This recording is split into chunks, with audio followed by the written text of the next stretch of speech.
Okay, so so we've been talking about limits, right? And in the last video, I gave you a whole bunch of rules to calculate limits. And essentially, it just comes down to, well, let me summarize, I guess, what we did last time. The rules were, if you want to calculate the limit as x approaches c for some polynomial function, right, so p for polynomial, that you can just plug in c for that, right, to calculate the limit, right? And it also works for rational functions, so that is a polynomial divided by a polynomial, say p over q, right? So you can plug in c into the numerator and the denominator. That's my q. As long as the denominator is not 0, and unfortunately, it frequently is 0. If it's not, then great. Then it's easy. Then you just plug it in, as it says, right? You plug in the c to evaluate the limit, right?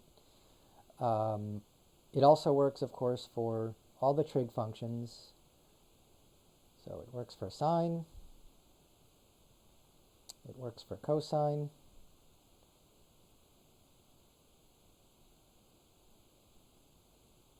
Right? And it works for the four others on their respective domains, right? So remember, the domain of these, sine and cosine, the domain is all real numbers, right? So any angle x will be fine here. But for tangent, again, you can plug in c as long as c is not pi over 2 plus any multiple of pi, right? So 3 pi over 2, 5 pi over 2, and so on, right? So what happens if c is one of those angles? Then the limit does not exist, right? And it's going to be true for cotangent. Yep. As long as c is not equal to any integer multiple of pi. So pi, 2 pi, 3 pi, right? Negative pi, negative 2 pi, 0, of course, as well, right? So again, n is just any integer, right? And yeah, while we're at it, limit as x goes to c of secant of x is also secant of c, and the same condition is true as for tangent. And yeah, I don't think I explained that, but if you take tangent of x, right, the definition of tangent is just sine over cosine, right? And so cosine of x is going to be 0 for pi over 2, right? And 3 pi over 2, 5 pi over 2, and so on, right? But secant of x, by definition, is 1 over the cosine. So it's the same condition. Where cosine is 0 are these angles here, and that explains the domain of these functions, which I didn't really get to last time, but that's right. Those are the domains, right? And so for cotangent and cosecant, or sorry, for cotangent and cosecant, the domain is the same, right? So cotangent of x, by definition, is, well, I would write it as 1 over tangent, but it's also cosine over sine. And by definition, cosecant is 1 over sine. So they both have sine in the denominator. And where is sine equal to 0? Right, so sine of x is going to be 0 for any integer multiple of pi. Okay, and so that explains the domain of cosecant and cotangents. Right. So that's what we did last time. Right. So going back to the rational functions, then polynomial divided by polynomial, as long as the denominator is not 0, you can just plug in c, right?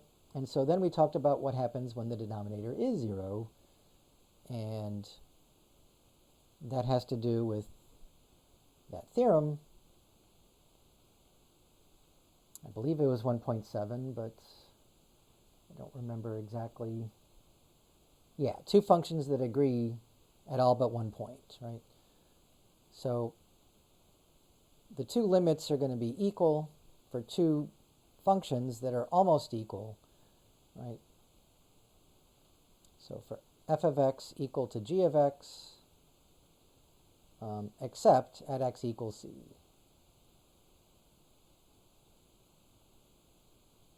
Right.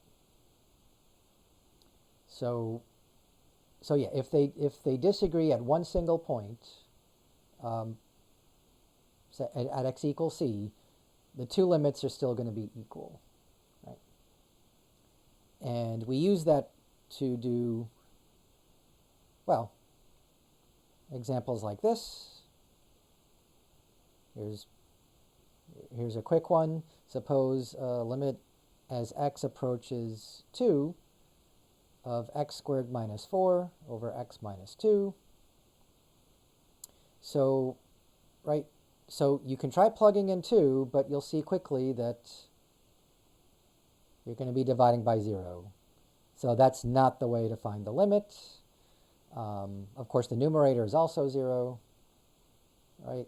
But again, that's not an answer. 0 divided by 0 is never the answer. Right. So instead, we simplify this. In this case, we can factor the numerator as the difference of squares, right? X minus 2 times x plus 2, which is x squared minus 4. And then we divide by x minus 2, right, times 1. And because we have the same factor in the numerator and denominator, they cancel. And finally, now we can just take the limit by plugging in 2.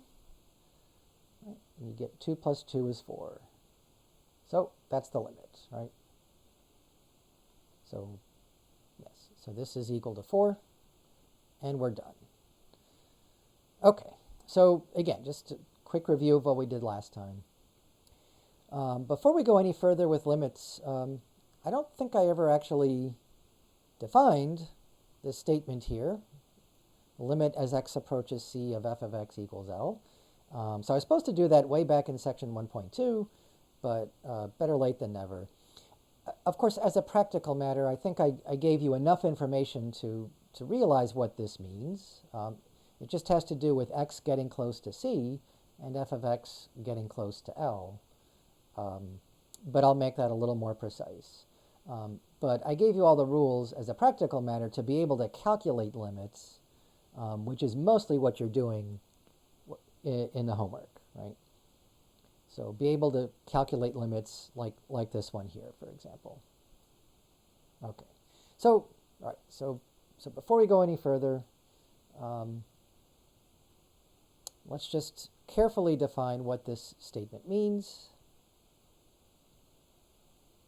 Actually, before we do it carefully, let's just do it informally. All we're saying here is that as x approaches c, the y values, f of x, approach L, right? And again, by the word approach, we mean, getting close to. Right? So x is getting close to c, then f of x has to get close to L. Okay? And it's entirely possible that as x approaches c, f of x doesn't get close to anything. If f of x does not approach L, it doesn't approach a number, then there is no limit, right? Then we say the limit does not exist, right? So if f of x does not get close to any particular number,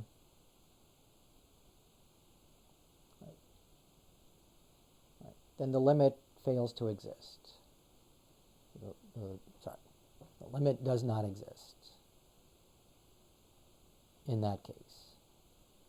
Okay, so this is what we've been sort of using as a model to help us calculate limits. Right, and so as a practical matter, that's really all we need. But maybe we should very briefly talk about the formal definition. So this is the formal definition. And it just has to do with, again, being, this being a math class, we want to make this a little more precise. What do we mean by approaching? What do we mean by getting close to? Right?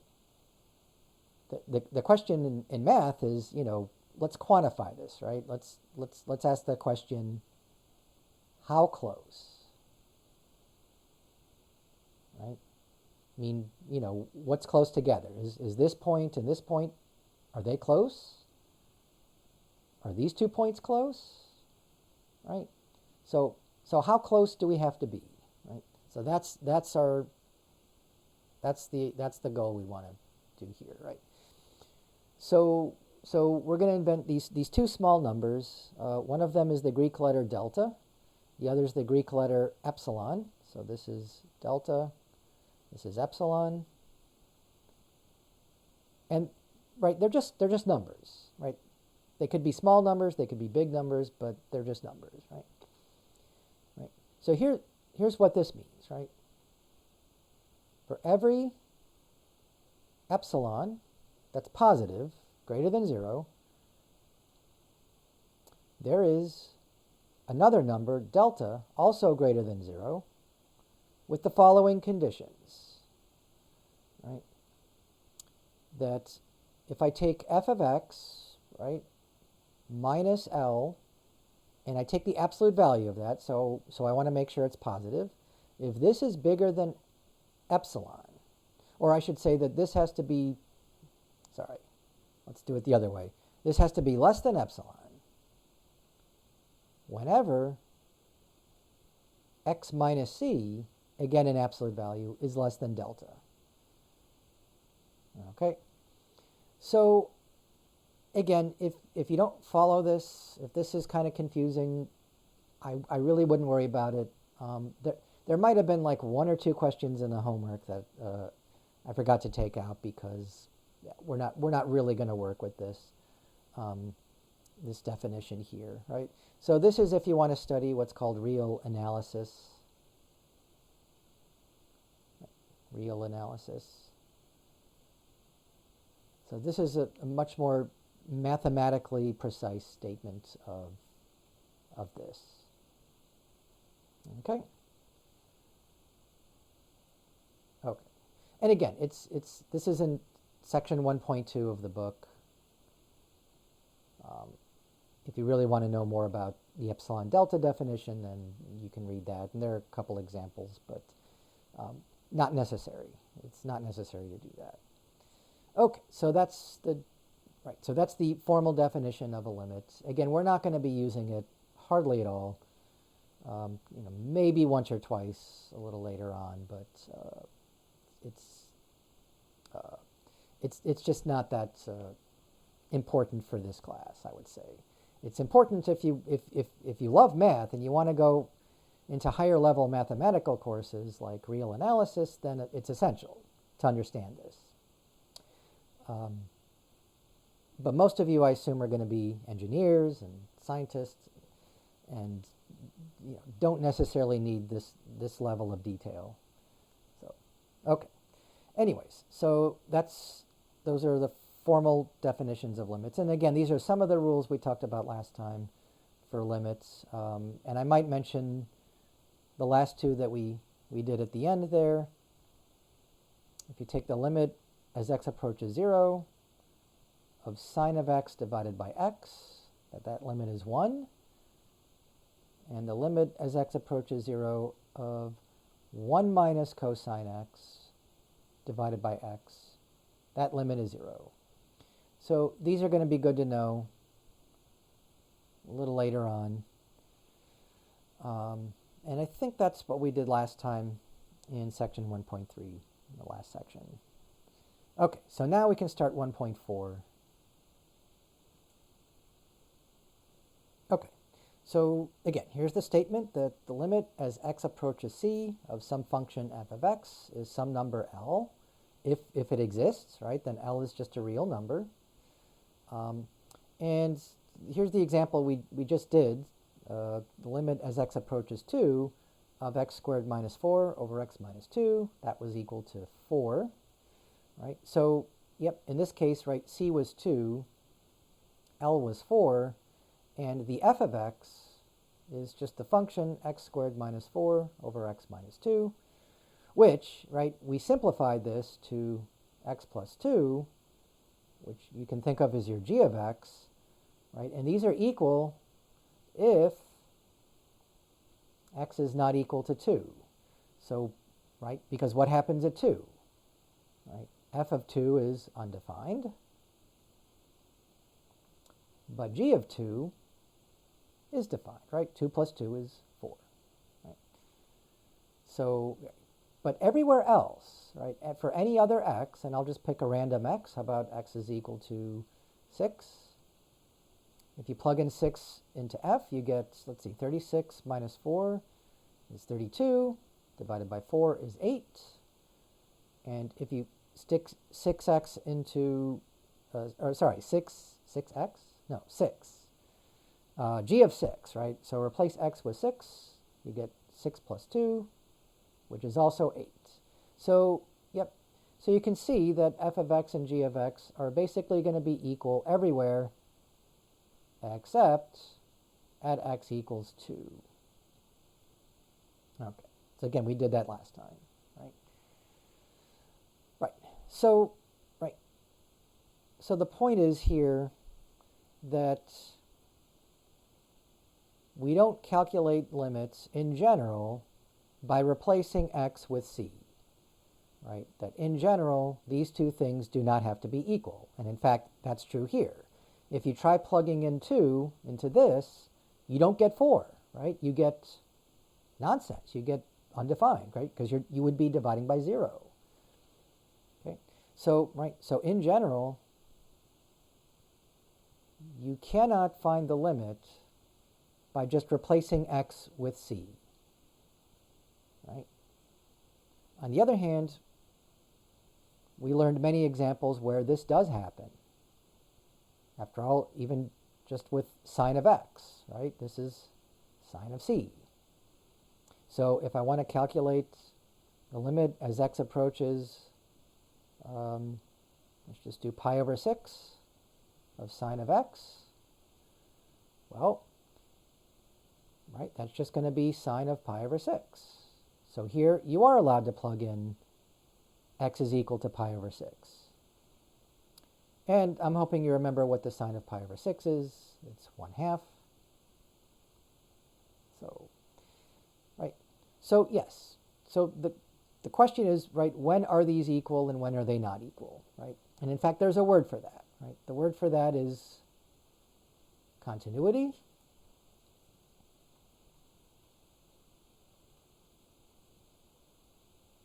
Right? And so here's the definition.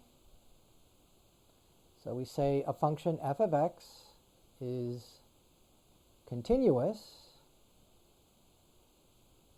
right, at a specific value of x. Let's say x equals c, right, if the limit as x approaches c of f of x is equal to f of c. Right?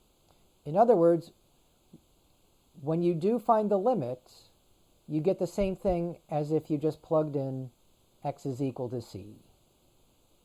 Okay, this doesn't always happen, but when it does, we say the function is continuous there at x equals c. Okay, so first example, suppose f of x is just, let's do x plus 2. So is this function f continuous? at a specific value of x, let's say x equals 3. Well,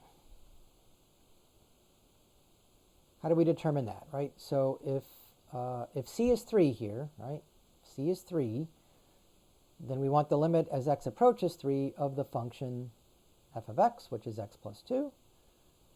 Okay. So how do we find this limit here? Well, we now have 3 ways of doing it, right? We can make a table, plugging in values that are close to 3, right? So 2.9, 2.999, or that's to the left, so I'm going upside down here, but that's okay. Or 3.1, 3.001, these are all close to 3. And what you get, of course, is 4.9, 4.999, or let's see, 3.001 plus 2 is 5.001, 5.1, right? So these numbers seem to be getting close to 5. Let's try that again. Right, so 4.999 is pretty close to 5, and 5.001 is pretty close to 5. So by using the table, it should be pretty clear that this is equal to 5, right? You can also look at the graph. So graphically,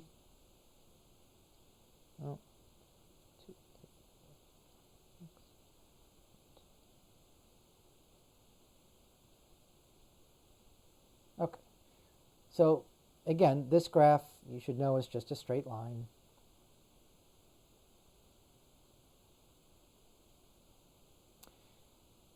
Right. And so here's x equals 3. What happens as x is getting closer and closer to 3? The y values seem to be getting closer and closer to 1, 2, 3, 4, 5. Yep. Right. And in fact, you actually get there, because on the graph you have the 0.35, right? And so, yeah, the last way, which we showed you last time, is, well, x plus 2 is a polynomial, right? And if it's a polynomial, you can calculate its limit just by plugging in x equals 3, giving you 5. So that is probably the quickest and easiest way to do it, right? So we did it all 3 ways. We did it numerically, we did it graphically, a little bit sloppy, but okay. And then we did it algebraically as well, right? So,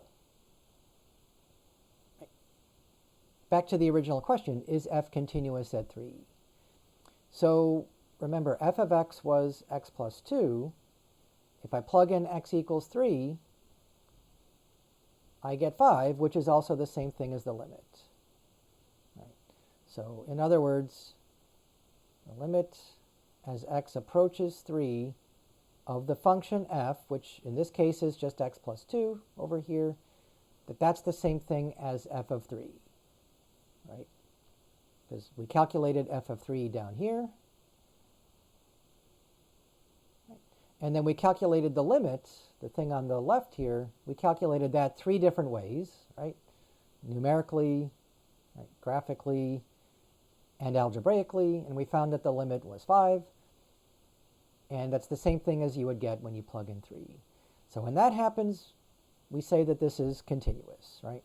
So the answer here, of course, is yes. It is continuous at 3. Okay. All right, so let's do another example. Okay, so next example, right? We have a function. This is a rational function, x squared minus x minus 6, all over x squared minus 5x plus 6. And the question is this function f continuous at x equals 3? Okay, so what does it mean for f to be continuous at 3? Well, the definition is way up here, right? So the limit as x approaches 3 of the function has to equal f of 3. Okay, so in this case, yes, C is 3. Here's the definition again up here. Okay. Right. And maybe before we go any further, we should unpack this equation, because there's really 3 things we have to check here, right? The first thing we have to check is, let's look at the right side. We have to be able to plug in 3. Right? So in other words, 3 has to be in the domain of the function. Right? Right? So in other words, f of 3 has to be defined.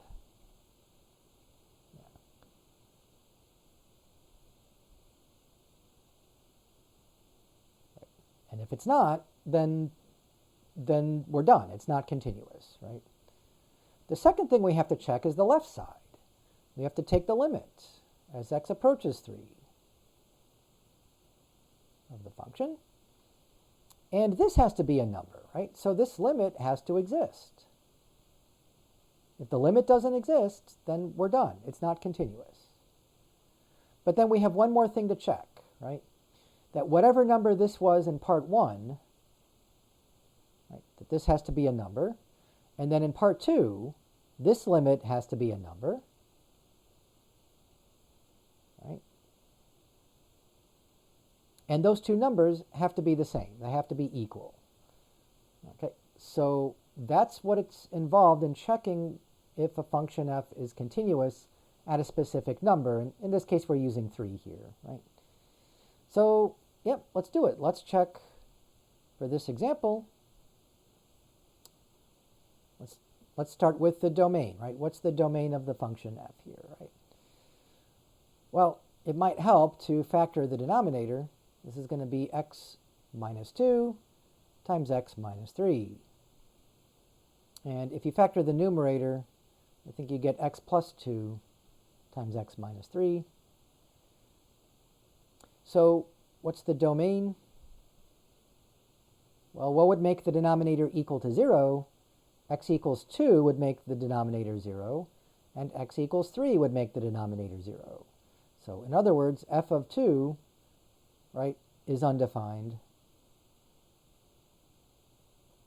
and f of 3 is also undefined. Right?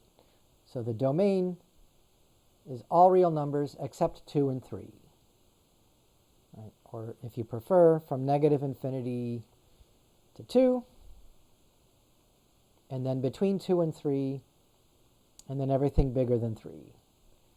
Right. But the point is 3 is not in the domain. So f of 3 is undefined, and that was our first condition. F of 3 would have to be defined. Right. So this first condition is not satisfied, which means right away we can say that this function f is not continuous at x equals 3. Okay. Right. Now, again, why did I pick 3? Well, that was the question, right?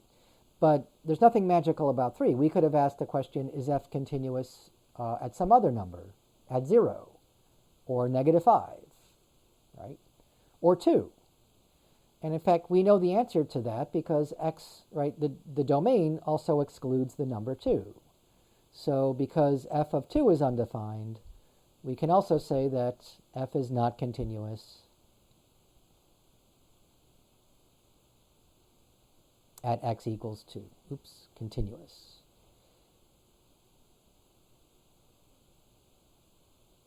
Right. Okay, and those are the only 2 numbers that are not in the domain. So for all other numbers that are in the domain, the function will be defined there. But remember, that doesn't necessarily mean it'll be continuous, because then you also have to check these other 2 conditions, right? So yeah, all 3 of these have to be satisfied to be continuous. Right? And in this case, the first one was not satisfied. The first one was false. So it doesn't even matter whether these are true or not. In fact, because f of 3 is undefined, it can't equal its limits. Okay. Okay. So now let's do another one. Okay. So here's the next function. This is a piecewise defined function. It's 2x minus 1 if x is less than or equal to 3. And it's 4 minus x if x is greater than 3. And the question is this function continuous at x equals 3? Okay, so remember, f is going to be continuous at x equals 3 if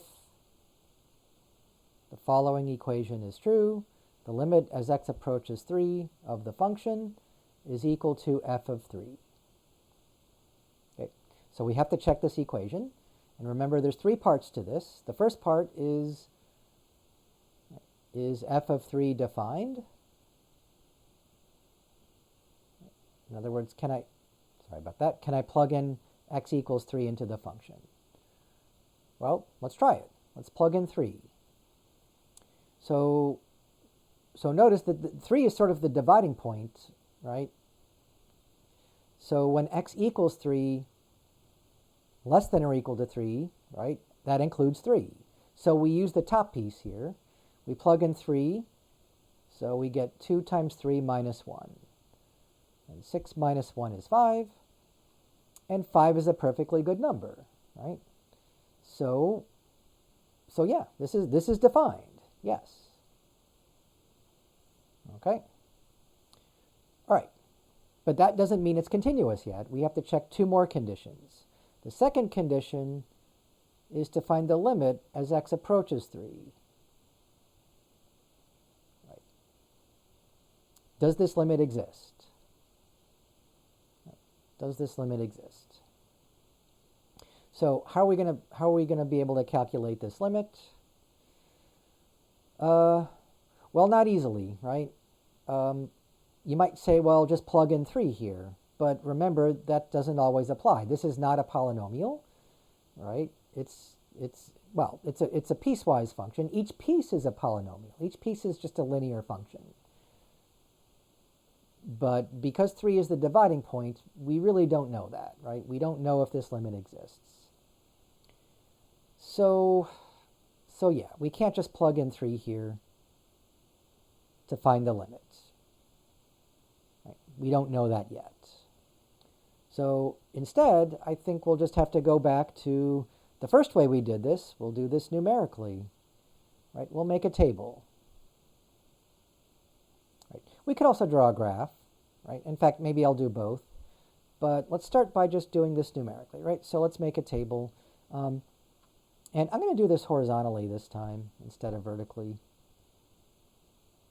I know I've been doing it vertically for a while. So what numbers are close to 3, right? Well, there's 2.9, 2.99. I'll do one more, 2.999, right? And then there's 3. And then to the right of 3, there's, well, 3.1, 3.01, 3.001. And that should be good enough, right?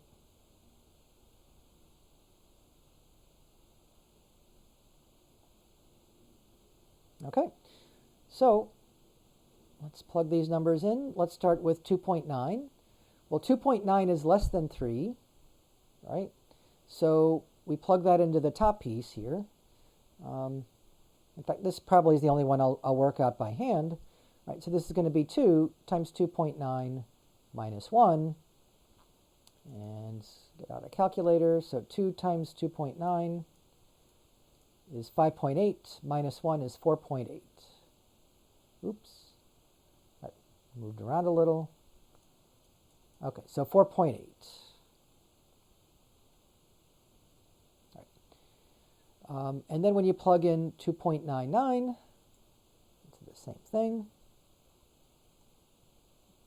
You get, and then subtract 1, you get 4.98.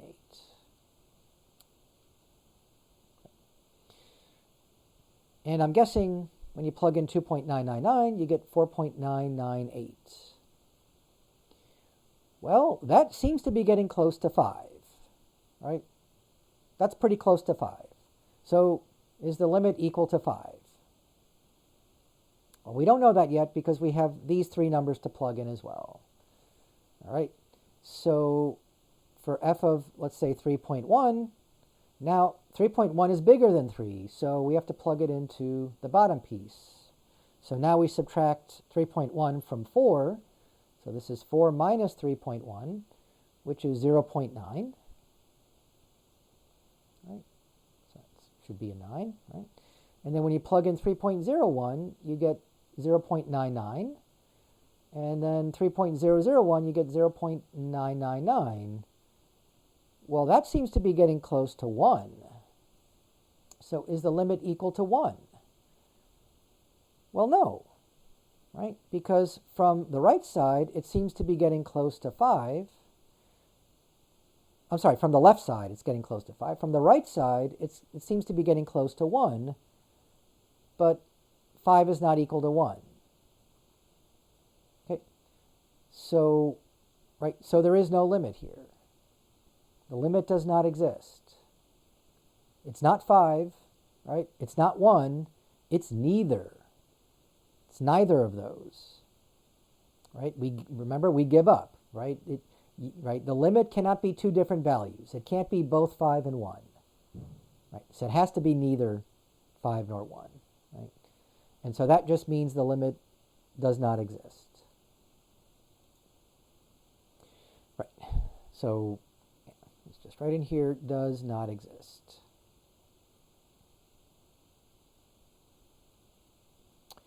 Right. And so if the limit does not exist, right, then that violates the second condition here. In other words, the left side of this equation, right, this right here, is not a number. Right. The right side is a number. The right side was just equal to 5, right? But the left side is not a number, which means the answer here again is no. That this is not continuous at 3. Even though it's defined at 3, the function exists there. The limit does not exist. So it's not continuous. Okay, right. Let's do another one. Okay, so yeah, I think last example, f of x is again a piecewise function. It's x squared if x is not equal to 3, and it's equal to 7 if x equals 3. So is this function continuous at x equals 3? Again, I'm picking 3 just to be consistent here. So let's go through the definition. This is going to be continuous if the limit as x approaches 3 of this function f of x is equal to f of 3. Right? So let's start with the right side. What is f of 3? Well, when x equals 3, this says y is 7. So that's it, right? There's nothing else to do. It just, right, that's the function. When x equals 3, y equals 7. In other words, the point 37 will be on the graph. Right. Okay. So of course it's defined at x equals 3. Right. So that's fine, right? The second condition is what's the limit as x approaches 3 of this function?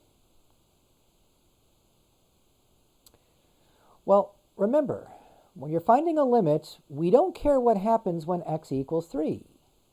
In fact, we specifically don't want x to be 3. We just want x to be near 3, close to 3. Okay, anything but 3, right? So when x is not equal to 3, it's just the function x squared.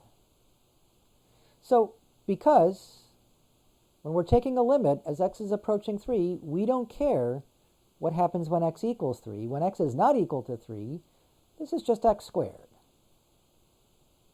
Okay?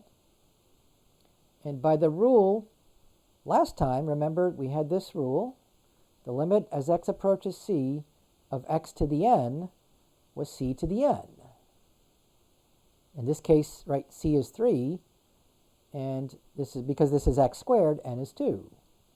So this is just going to be 3 to the power 2, which is 9. Right? So that's the limit.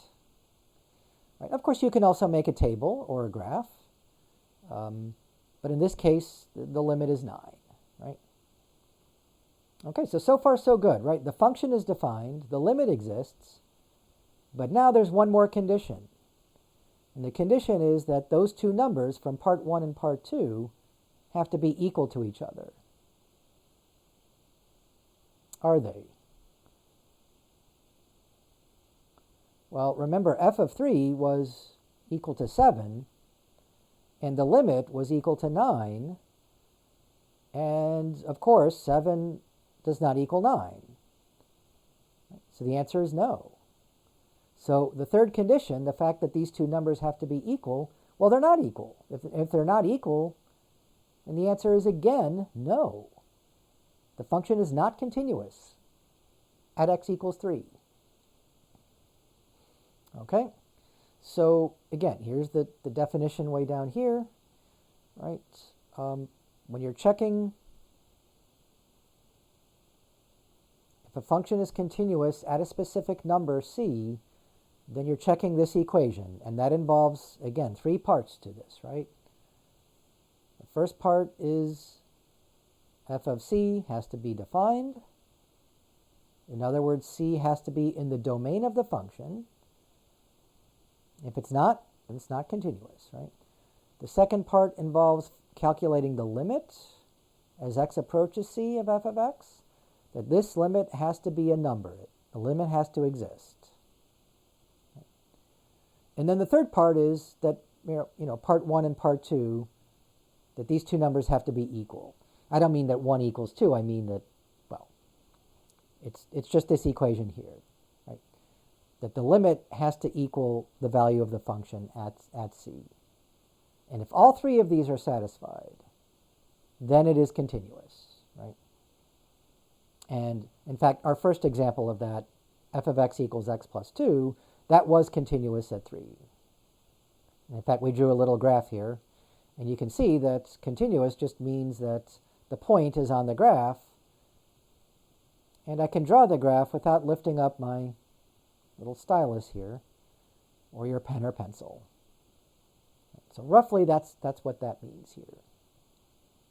Okay. So yeah, continuous just means, right, that when you draw the graph is, well, continuous. And again, I'm using the word continuous in maybe 2 different ways here. Informally, what I mean by a graph to be continuous is that there's no holes in the graph, right? So if you have a hole in the graph, it's not continuous there, right? So yeah, we are not continuous at a hole. If the graph has an asymptote, right, it's not going to be continuous at the asymptote. If the graph is broken, maybe something like this, right? Then at that value of c, if the graph is broken, right, it is not continuous. Okay, so no holes, no asymptotes, no broken graphs, right? Sometimes, right, so when it's broken, this is sometimes called a discontinuity. It's discontinuous or a discontinuity. Right, a hole is also a discontinuity, and an asymptote is a discontinuity. Right. So yeah, I'm really running out of space here, so I think I'm going to have to just start over. Before I erase all this, I just want to mention that, right, in example 2 here, this is an example of a hole. And in fact, we could graph this. I just have to erase something here. Maybe let me erase all this. Okay, so here's a kind of a sloppy graph, but it should give us the right idea. So remember, the question was, is it continuous at 3? So here's x equals 3. And if we go up to the graph, we can see that there is indeed a hole at x equals 3. And that's why it's not continuous. Okay. We also mentioned it's not continuous at x equals 2, and that's because we have a vertical asymptote at x equals 2. So this is x equals 2. This is our vertical asymptote. So if you have a hole or a vertical asymptote, you are not continuous, right? But it is continuous everywhere else, everywhere except 2 and 3. For example, it is continuous at 4 because there's no hole here, right? You have an actual point on the graph. There's no asymptote, and the graph is not broken there. It's continuous, right? It just flows right through the point. Okay. Right. And then for example 3, well, you can guess, because this is a piecewise function, that the graph is sort of one of those jump discontinuities. You have a gap in the function, right?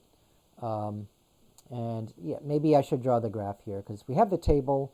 Remember the table. Let's take a look at the graph. Okay, so here's the graph. Again, a little sloppy, but that's okay. So you can see what happens here. We have a piecewise function. This line here, when I graph this line, I just graph the line y equals 2x minus 1, because that's where it's less than 3 or equal to 3. So let's be clear here. This point is actually on the graph. This is the point 3,5, right? But when x is bigger than 3, greater than 3, this is the line y equals 4 minus x. And in particular, when x equals 3, it skips over this point and jumps to this point up here, right? So yeah, again, f of 3 is defined. It's just 5, because this point is included on the graph, right? But you can see that the limit doesn't exist, because you get two different answers when you approach 3 from the left. Just to remind you, that limit was 5. Right. And if you approach 3 from the right side, right, that means this way, right? That limit was 1, right? So the y values are getting closer and closer to 1. You never get there, but again, the limit doesn't care what happens when x equals 3. We only care what happens when we're close to 3, right?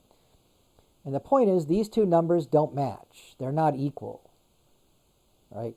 So the limit as x approaches 3, right, from both sides does not exist. DNE does not exist, right? Right.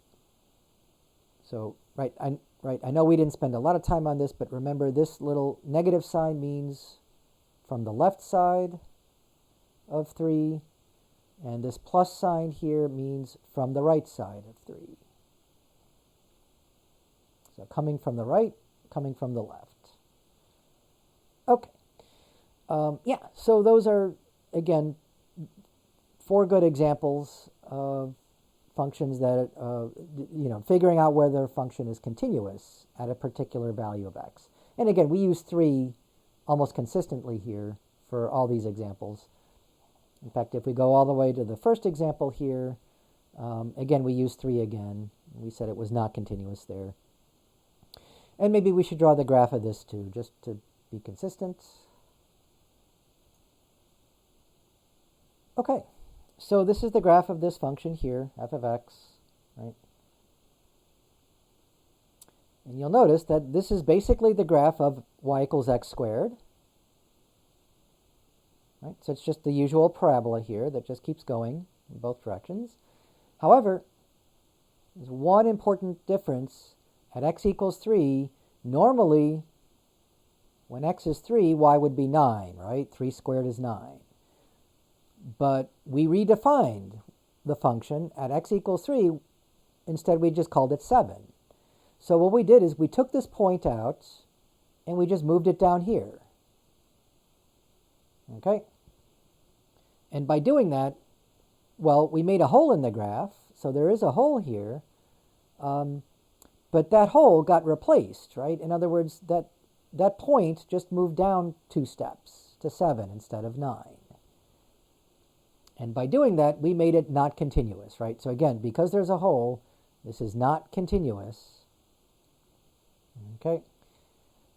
But not because, right, the first condition was that the function is defined at 3, and it is, right? So there is a point here on the graph, right? And the limit does exist. The limit is 9, but the two values are not equal. And so that's what makes it, this function here, this was not continuous. Right. And I erased the no here, but yes, this is not continuous, right? The only one that was continuous out of these 4 examples was example 1. So I hope that helps.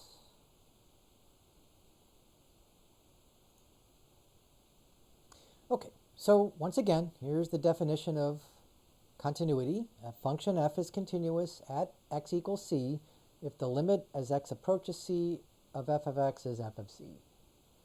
Okay, and as a practical matter, what that means is if you know your function is continuous, then finding the limit is really easy. You just replace x with c. In other words, you just plug in x equals c into the function, and you get your y value.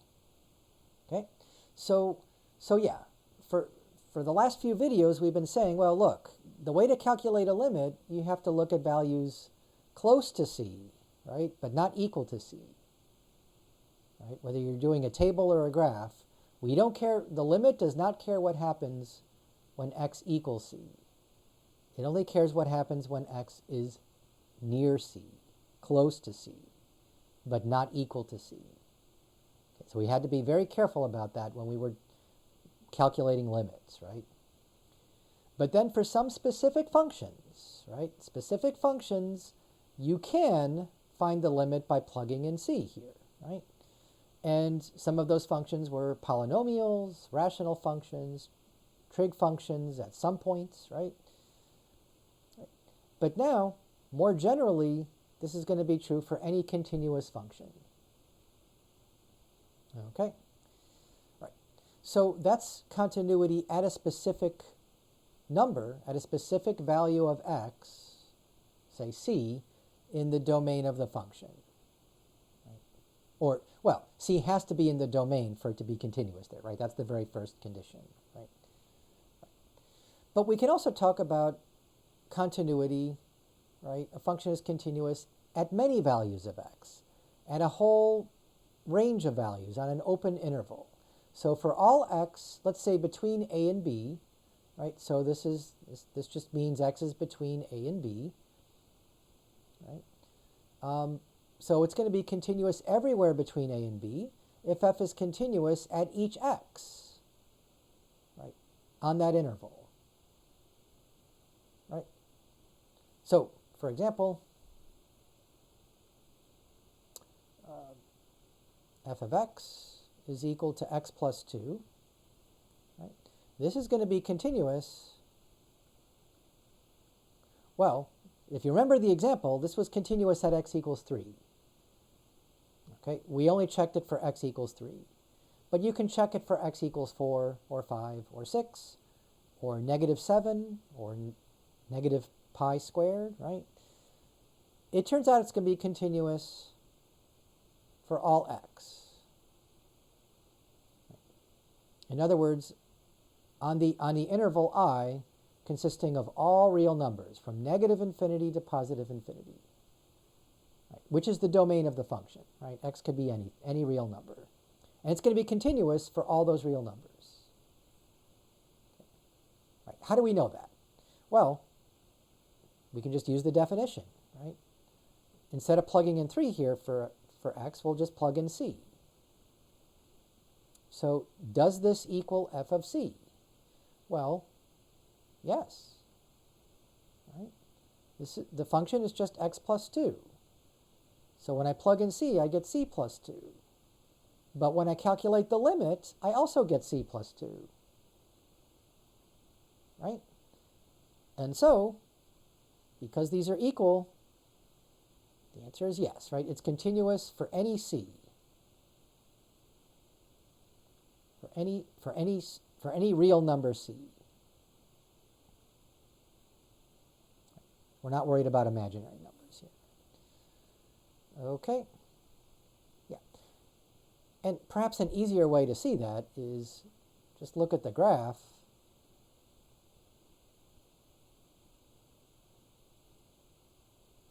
Go a little bit negative here. So, yep. So the graph, it just looks like this.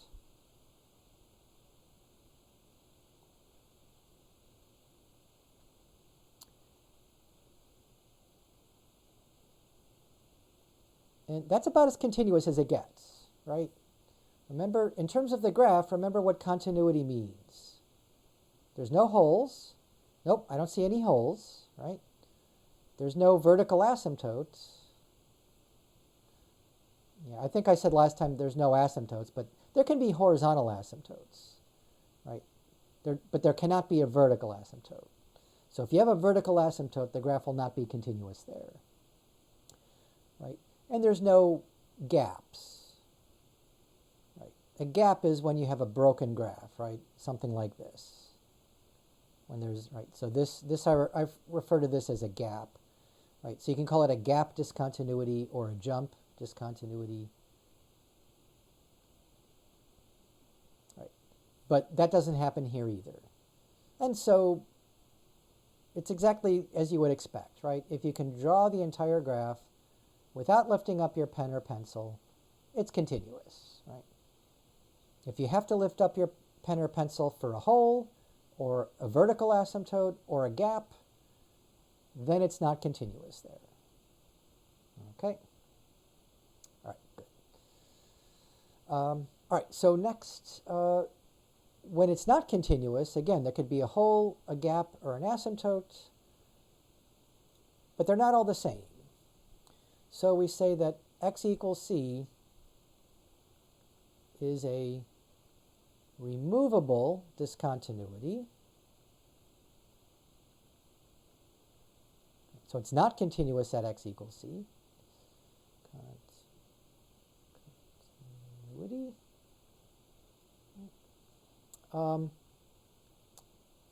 Well, if the graph has a hole at x equals c.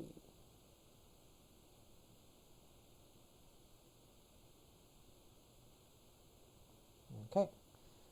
Right, so holes are removable discontinuities. Right, going back to this, if let's say at x equals 3 here, I decided to make a little hole in the graph, right here, then it's no longer continuous at x equals 3. Okay, so it is discontinuous now because of the hole. Well, again, it's continuous everywhere else. It's continuous when x is less than 3. It's continuous when x is bigger than 3, but just not at x equals 3. Okay? So yeah, when you make a hole in the graph, that creates a discontinuity.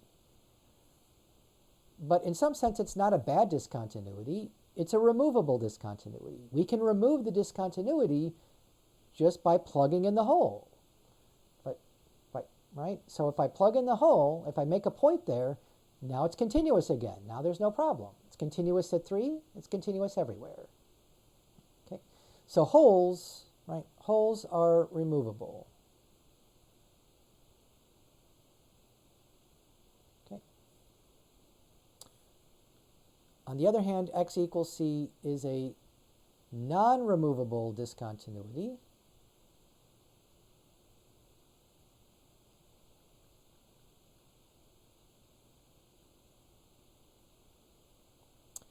If, well,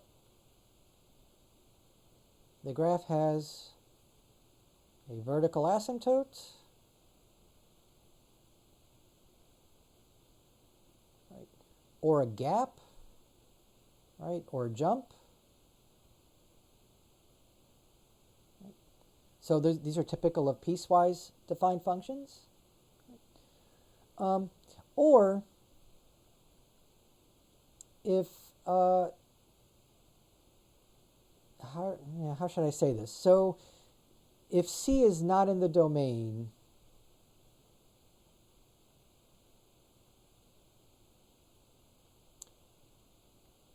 and x near C, right, in a neighborhood of C, maybe write that again. So x near C is also not in the domain.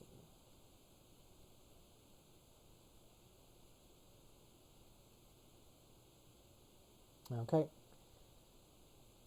So yeah, if you have a vertical asymptote, say the graph looks like this.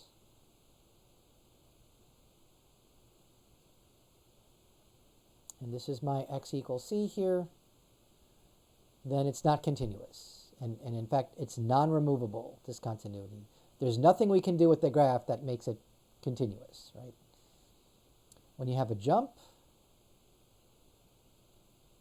something like this,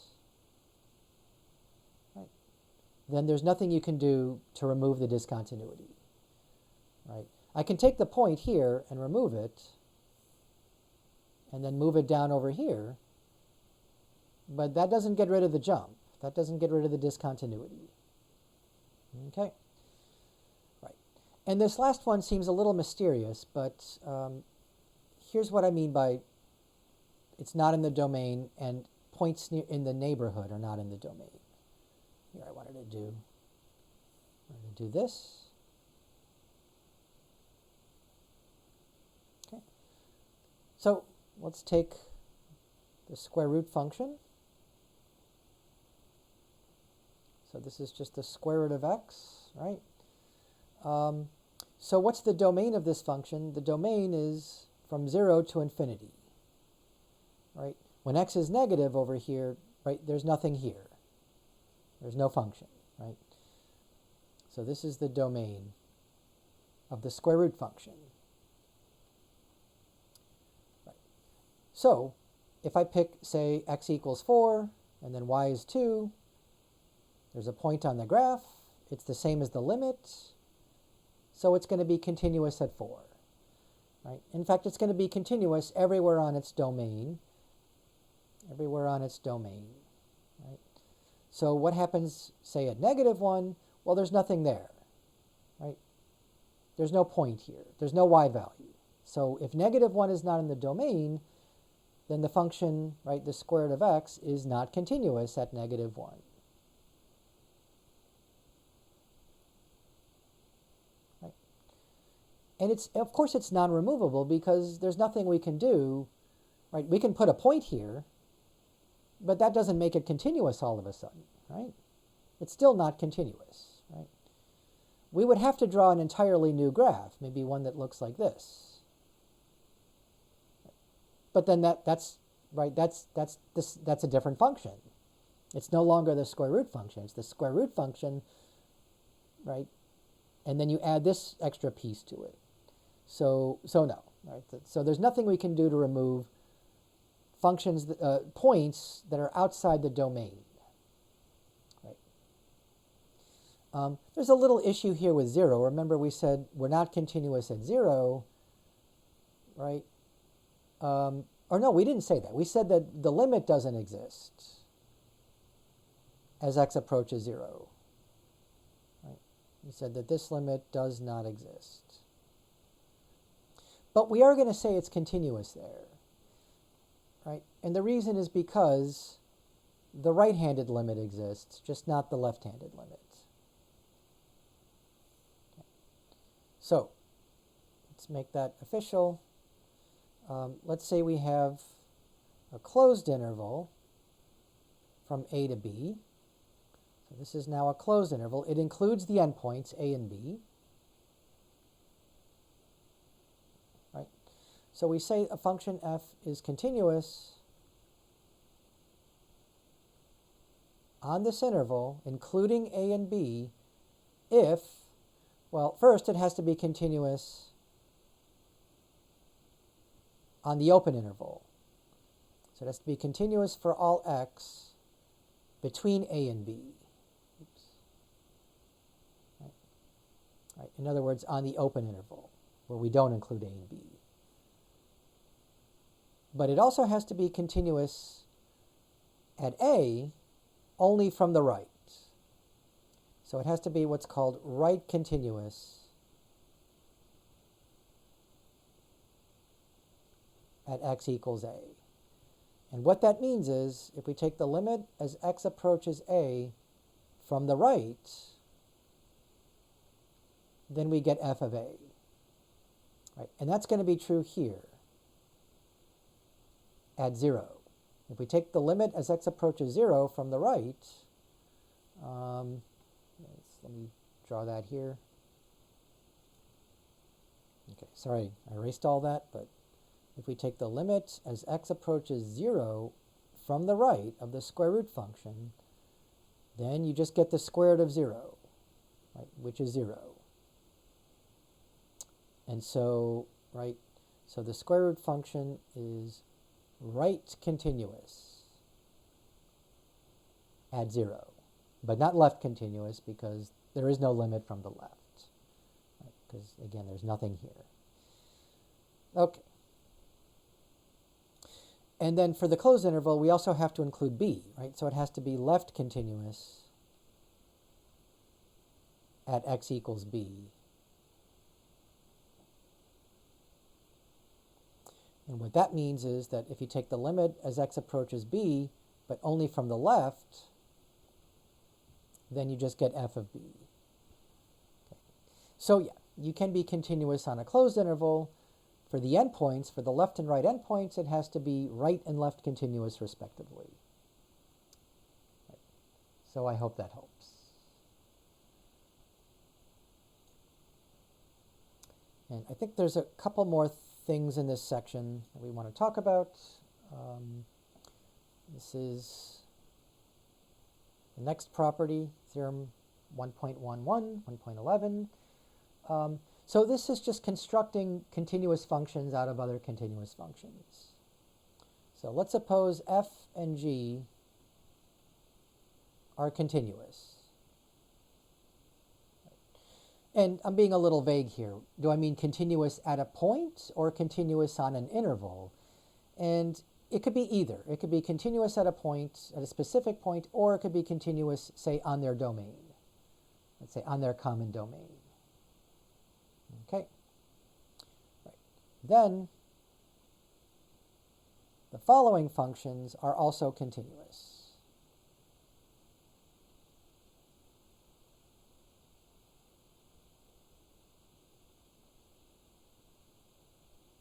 Okay. First, let's say b times f of x, where b is just any real number.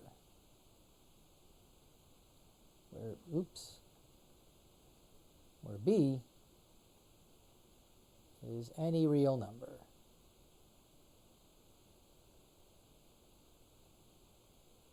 Hope that's not too fuzzy, right? So I can take any continuous function and just multiply it by a number, and it's still continuous. Right? The other thing I can do is take two functions, say f of x and g of x, and add them together.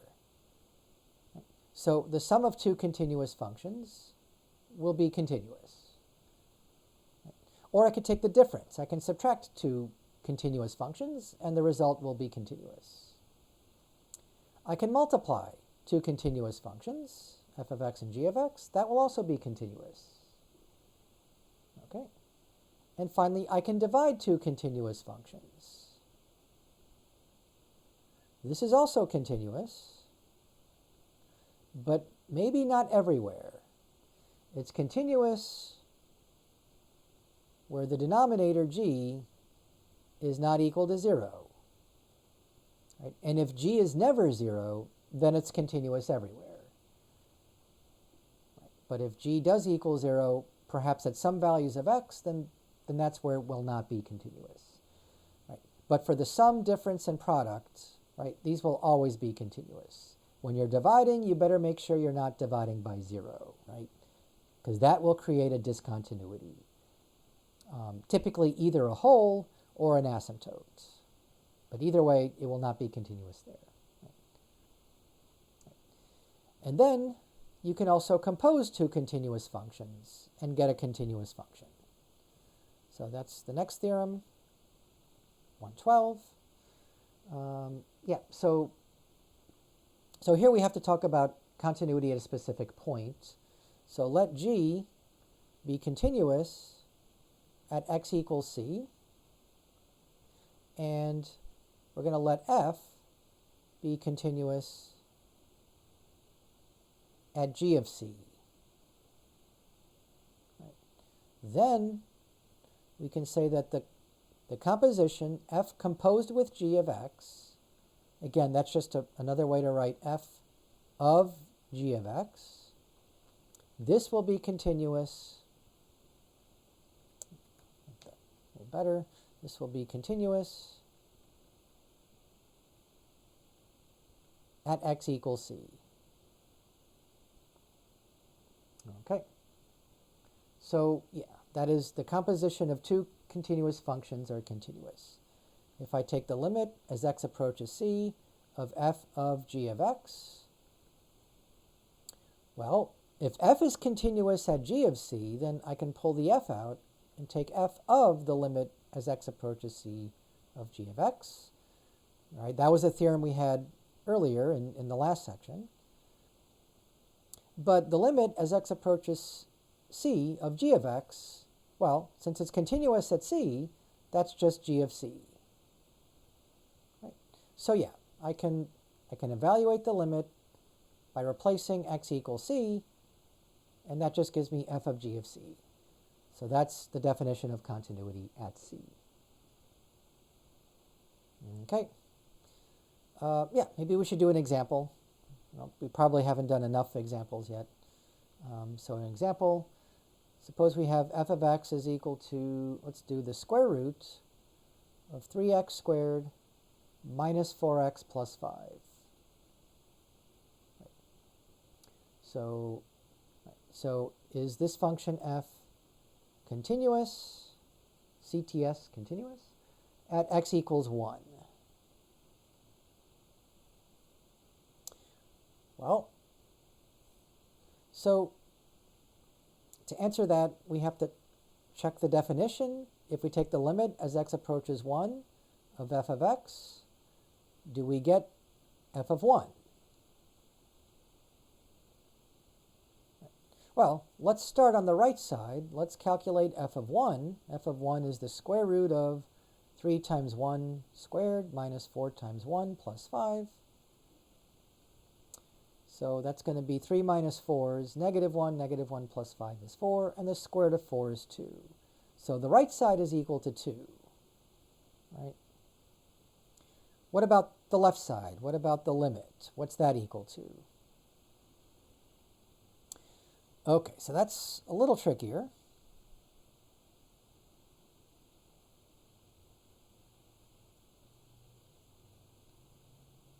Right? But this is a square root function, and if you remember, the square root is continuous as long as what's under the square root is positive. And we know what's under the square root already. It's the number 4, right? If you replace x with 1. So yeah, because the square root function is continuous, I can take the square root of the limit as x approaches 1 of 3x squared minus 4x plus 5. It's a 5, not an s. Right. But what is that limit under the square root? Well, right, this is just a trinomial. It's a polynomial function, right? It's just a quadratic polynomial. So polynomials are continuous, which means I can evaluate the limit by just plugging in 1. And of course, we get the answer is 4. Oh, sorry, square root of 4. Yeah. Square root of 4, which is 2. So that's the limit. It's also equal to the right side. So the left side is 2, the right side is 2. These are equal. So the answer here is yes, this is continuous at x equals 1. Right. So I kind of use this property here where f is the square root function and then g is the inside function, what's underneath the square root. But I use that sort of indirectly here. Okay. All right, let's do another one. Oh, running out of space, so let me just clear this and start over. Okay, so here's the question. We want to find all x where the function f of x, which is equal to tangent of x, is not continuous. So where is tangent not continuous? Okay, So what does it mean to be continuous? Well, it means the limit as x approaches c of tangent x is equal to the tangent of c. So for which c is this true? Okay. Right. So this was actually one of the properties in the last video. And so you might think, well, then it's true for any c. But no, right? We had the condition here. This is going to be true for c not equal to pi over 2 plus n pi. In other words, the odd multiples of pi over 2. Okay, so this will be true. These will be equal when c are not these numbers. So that's where it's continuous. So where is it not continuous? At these numbers.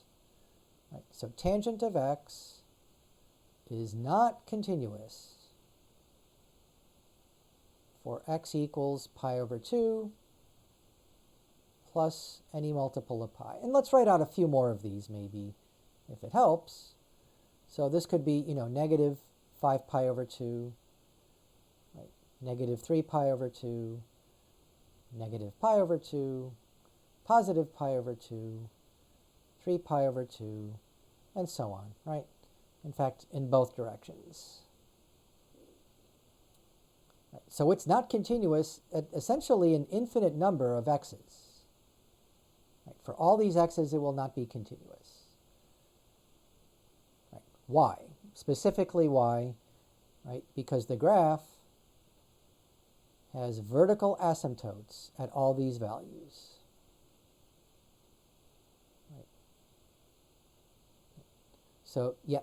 The graph of tangent has infinitely many vertical asymptotes. Right? Remember what tangent looks like? The graph looks something like this. It's going to be a little sloppy.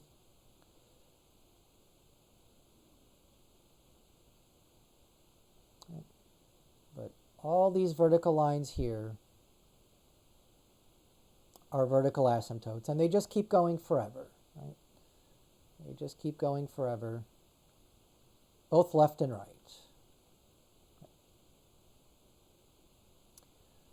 Right. So at all of these vertical asymptotes, the graph is not continuous, and so tangent will not be continuous there.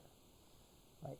But we can't say, say on a specific interval, right? Let's say between negative pi over 2 and pi over 2, this graph here will be continuous, right? So tangent is continuous on the open interval, right? We cannot include the endpoints here because that's precisely where it's not continuous.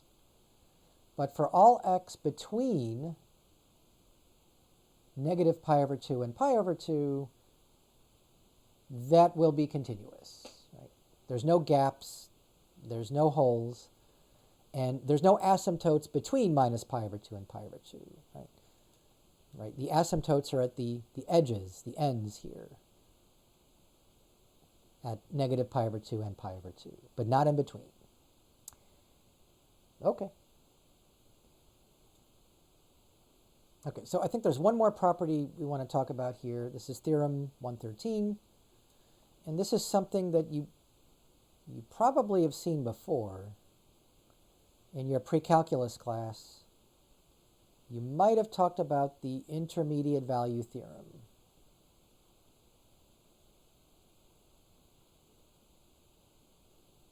So we're going to do it again. Or if you haven't done the intermediate value theorem, or if you don't remember it, that's okay, because I'm going to remind you what it is. And here's what it says, right? If the function f is continuous, right, on a closed and bounded interval, I'll just say closed interval, let's just say from a to b, right? So this is x between a and b, including a and b, right? Such that, so first, f of a is not the same as f of b, which means one of these is bigger than the other, right?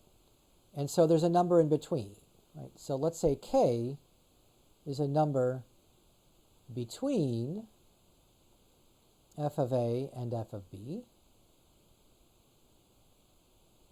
Right? Then there is another number. There is a number c, but this is a y value, right? It's between a and b. There's a c between a and b, right? So it goes like this, right? A is less than c, c is less than b, c is between a and b, right? With f of c equaling k. Okay, so that's the intermediate value theorem. And if you're wondering, wait a minute, this does not ring a bell. This does not seem familiar to me, and it might not. It's you know, when I teach pre-calculus, we do talk about it, but we might spend 5-10 minutes on it, right? And then you might say, wait a minute, we didn't know what continuous was in pre-calculus. Well, that's true. So in your pre-calculus class, they didn't use the word continuous, right? They said that f is a polynomial. Remember, all polynomials are continuous. So polynomials are just specific continuous functions. So we had to be very specific in pre-calc that we're only talking about polynomials. But now we can talk about other continuous functions, not just polynomials anymore, right? It could be sine functions are continuous, right? Or square root functions are continuous on a specific interval, right? Say for x greater than 0, and so on. Right? So yeah, so continuous functions on a closed interval satisfy this property, right? So what does this intermediate value theorem actually say? And again, it helps to look at a graph. So here's the picture. Let's say this is my a here, and this is my b here. So a is less than b. And the function will be continuous on that interval. So let's suppose that the function looks like this. Make it? Yep. So this is my f. This is the graph of my function between a and b. We don't care what happens when x is less than a or bigger than b. Right? So this is my f of a over here, right? And then over here, roughly, this is my f of b. I want to do that. And so they're not equal. And so what the intermediate value theorem says that I can pick any number from f of a to f of b. Any number in this range here. So let me pick this number here. We're going to call this number k. Okay. So what the intermediate value theorem says is the following, that this k has to be on the graph, right? So there is a point right here on the graph, and so there has to be some c between a and b, right? It looks like it's right in the middle here. It doesn't have to be exactly halfway in the middle, but it could be anywhere between a and b. And that c is the x-coordinate, where k is the y-coordinate. Right? And you can see that if I picked a different k, like if I pick k way down here, my c would be different. But the point is there has to be a different c, say c1, or I'll say c2, instead of c1. Right? And then this would be k1, and this would be k2. Right? So you pick a different k will give you a different c, but there is guaranteed to be a c. Right? As long as all these conditions are met, there has to be a c. So, on the other hand, you can draw the following picture here. So, let's say this is my A, this is my B. Let's suppose my graph looks like this.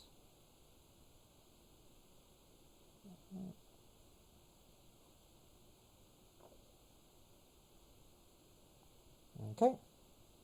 So that point is also here. Right? So in this case, here's my f of A. And here's my f of b.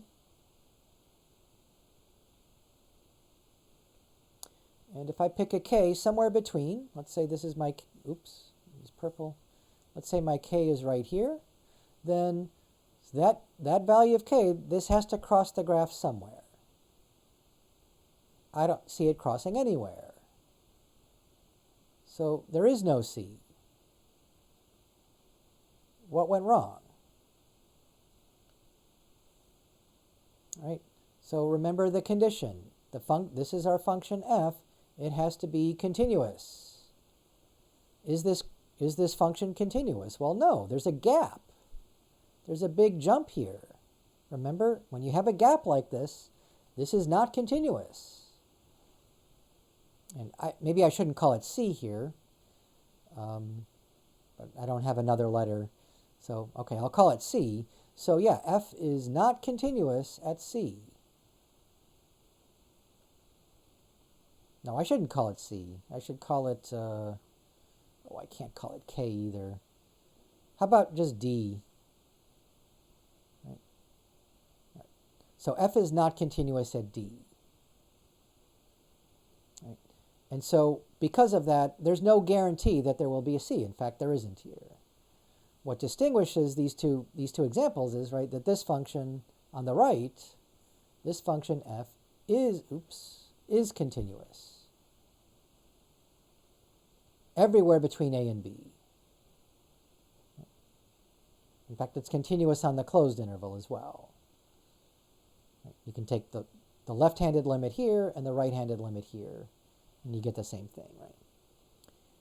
So yeah, so this has to, right, the function has to be continuous in order to guarantee that there's going to be a c between a and b with that y value k. Okay. So that's the idea of the intermediate value theorem, that for continuous functions, you don't have these gaps in continuous functions. Okay. So I think that's basically it here. The main application for these intermediate value theorems is typically to find zeros of a function. So maybe I'll do a quick example, and then we'll end it here, because this is already another long video. So let's look at the function f of x equals 2 times cosine of x minus 3x. Right? And we want to show that f has a 0, right, between x equals 1/2 and x equals 1. So remember what a 0 is, right? X is, I should say x equals, yeah, we'll use c here. X equals c is a 0 of the function f if f of c equals 0. And as long as c is a real number, right, this just means that c0 is an x-intercept. So it's where it crosses the x-axis. Right. So we're basically saying that this graph, right, has an x-intercept, right, somewhere between 1/2 and 1. But we have to show that. How can we show that? Right. Well, we can draw the graph, but before we do that, we're just going to use the intermediate value theorem. Okay. So I'm going to plug in 1/2 into this function. We just get 2 times the cosine of 1/2 minus 3 times 1/2. And I guess we'll use our calculator for this, because I don't know the cosine of 1/2. Again, don't use degrees here. We want radians. I need the cosine. Yep. So this is going to be about, approximately 2 times 0.87758, whatever, right? And then minus 3 over 2. So if I did this right, this is approximately 0.255. Okay? And then do the same thing with 1. 2 times the cosine of 1 minus 3 times 1. So 1, the cosine of 1 is about, it's about 1/2. Sorry, that's supposed to be a 2. 2 times 0.54 minus 3.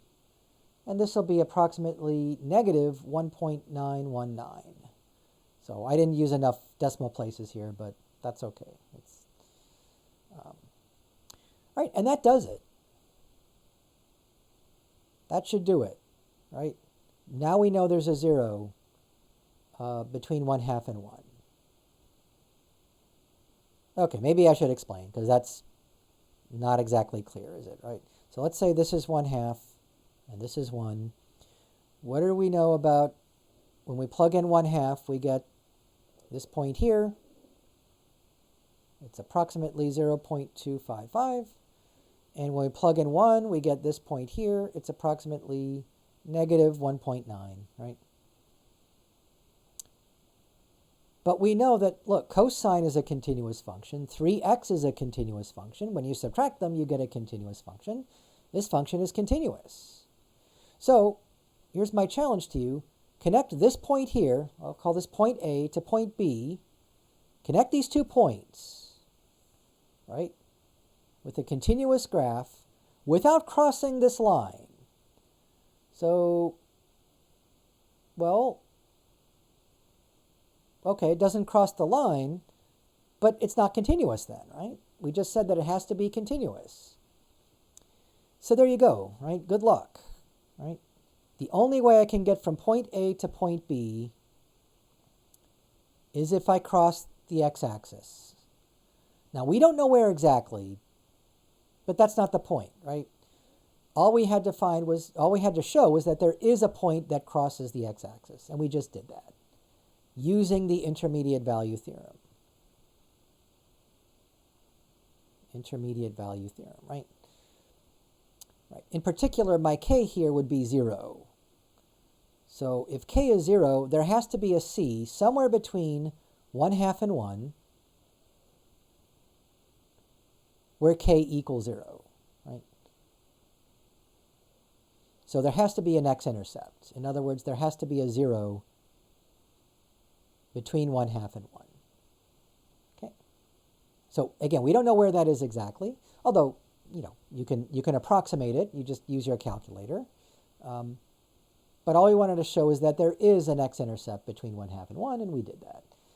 Okay, so that's where you can use the intermediate value theorem, basically to help you locate where it crosses the x-axis, the x-intercepts. And I think that does it for this section. This was 1.4, I believe. Again, a long video, long section. I promise you the next one will be a bit shorter. But look, there's a lot of material, and you just have to go through it piece by piece. But at this point, you should have enough to go on to do the homework for 1.3 and 1.4. So I hope this helps.